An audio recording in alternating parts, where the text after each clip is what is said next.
عندما كنت صغيرا خلف طاولة السخافة فوق كرسي الغباء عالق في الاختبار، كان نوع الاختبار حول تاريخ الشعوب.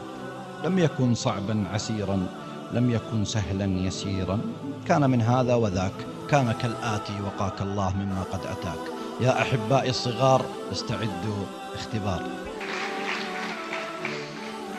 عللوا سبب البرود، فسروا سر الجمود، واشرحوا أسباب سحق الله للأقوام عاد وثمود. اكتبوا بعض السطور واتركوا بعض السطور. ما هي الدول الكبيرة؟ ما هي الدول الفقيرة؟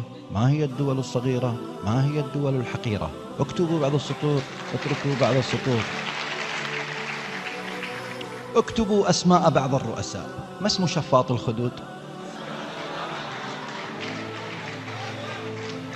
ما اسم قارون النقود؟ ما اسمه حراس اليهود؟ افضحوا كل القرود، في الدراسة لا قيود.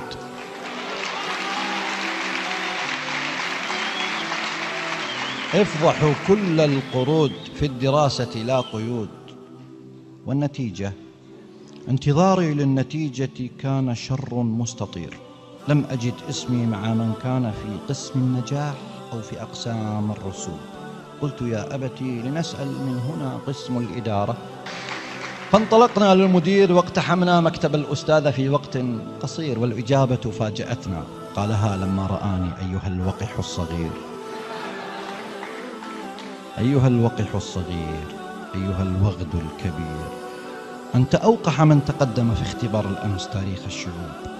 والمصيبة أنني أفنيت ليلي أستشير المعلم والغفير. ما هو الاسم الثلاثي للخطير ابن الخطير؟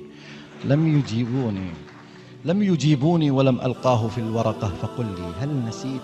قلت: لا والله لم أنسى، ولكني صغير خاف من بؤس المصير.